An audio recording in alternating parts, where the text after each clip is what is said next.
Greetings to all of you. This is Unit 2, Natural Resources. Under this unit, we are going to cover various types of renewable and non-renewable resources. So initially, I am going to give introduction about natural resources. Yes, students, can you guess what are the various types of natural resources?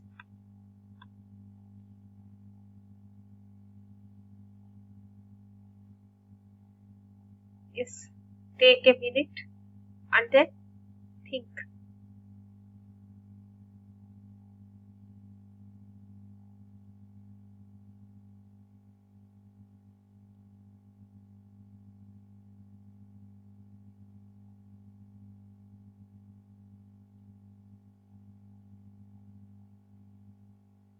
Yes, so natural resources are nothing but resources which occur naturally.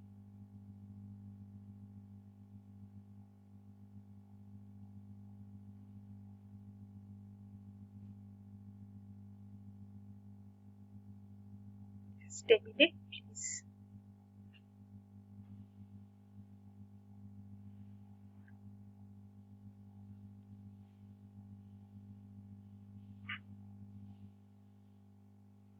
One minute.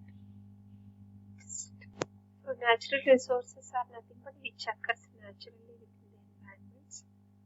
It is often characterized by amounts of biodiversity and geodiversity existing in various ecosystems. So any material which is a part of earth and satisfy human need and add value is called as resource.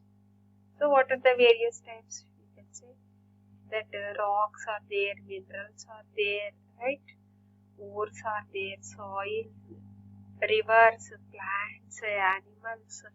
All these are nothing but which are called as resources. So human is a resource because he has the developing skill. He can develop other resources by adding value to the physical material. What are the value of natural resources?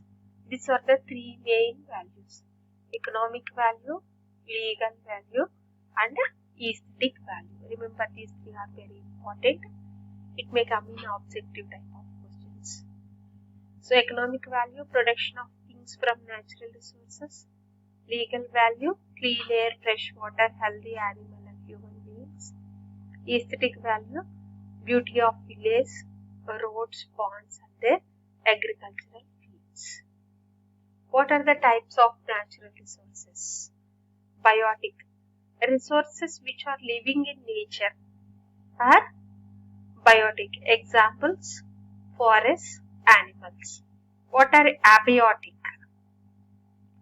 This cannot be called as abiotic, it is nothing but abiotic. So resources which are non-living in nature. Example: air, water, etc. What are others apart from biotic and abiotic? Others renewable resources which can be replenished easily. It means they can form. Suppose for example you take sunlight, every day it comes. So they are called as renewable. Yes. So this is the chart. I'm going to keep this aside. Yes. So mainly this is a forest. Let us suppose say this is the forest resource. This is the solar light. As you are going to observe the difference, isn't it? So these are our main resources. So nowadays, apart from tidal energy or wind energy, most of the institutions or industries or in major parts, they are going to use solar light for solar current or solar power. Soil and or land resources. Right? So we are going to use mainly, this is very important for the development or for industrialization or urbanization, whatever it may be. Unless land is there, you cannot construct any type of industry or building. So soil are different types of soils, as you know, for crops, cultivation and all those things. and similarly also lands for constructions and all. In case of water resources, if soil or land resources is there, too much soil or land is there, but unless water facility is there, it cannot be used for the developed or developing nations, especially for construction or you can say growth of or development of humans for various infrastructural activities. Next, animals. They also play a major role in these resources, right? For example, if you take, in order to exist or survive for the animals, every day each and every person almost they need utilization of milk, either in the form of milk, tea, coffee or curd, buttermilk, whatever it may be. Like this, we are going to depend on animals. If you see some few people, non-vegetarians are there, they have they depends upon this chick, goat, fish, goat, etc. Right? So animals also play a major important role. What are the uses of natural resources? So air, without this there is no survival. Obviously, animals and plants, they provide food, clothes, shelter, medicine and all those things. Soil can be used as the primary nutrient source for plants. It is the habitat of many organisms. Solar light, it provides light energy and help to plants for making their food. Wood and trees, this is for the construction, for our furniture, for our utensils and all other varieties of equipment like for sports. In case of water, used in the household, agricultural and transportation. What are the major problems with natural resource conservation?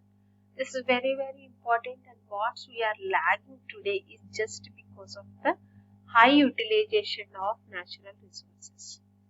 So, low awareness for conservation of natural resources, exploitation of living natural resources for economic gain, values and knowledge about the species and ecosystem, right? Unplanned urbanization and uncontrolled industrialization.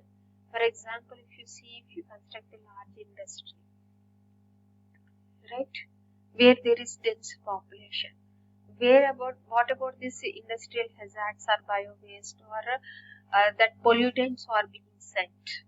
So there are many types of waste, either in the form of solid waste which can be merged into the groundwater so that the contamination of groundwater will take place. If some harmful chemicals they are being released into the atmosphere, obviously the pollution is going to be the atmosphere is going to be polluted.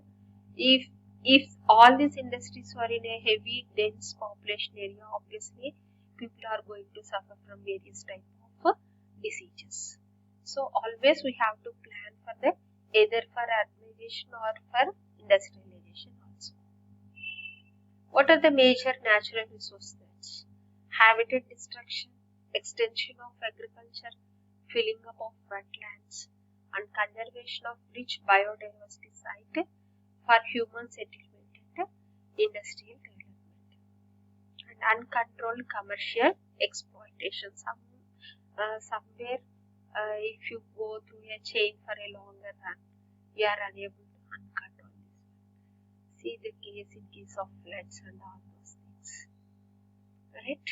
So nowadays, last year, this year we have seen Assam floods and Maharashtra floods. Last year we have seen Kerala, right?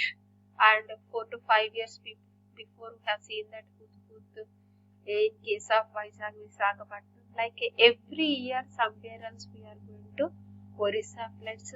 We are going to notice the floods which are going to destroy, right?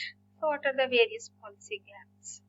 Lack of policies for protection of wetlands, grasslands and other areas, inadequate enforcement of existing laws, inadequate implementation of eco-development programs, need for enhanced role of NGOs and their institutions, need for political commitment and goodwill, need for providing institutional support like banks, lack of local community participation.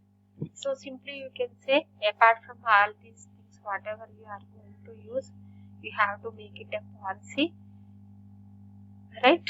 So we should not harm either the environment or does not cause any harm to the human beings. That is policy, right? So in future, or at least for the coming younger generations, we have to give a better society or a better environment. So think green, think India. Thank you. So this is about the introductory class to the unit 2, nothing but natural resources. So in next coming video lectures, I am going to give detailed information about renewable and non-renewable resources. Thank you.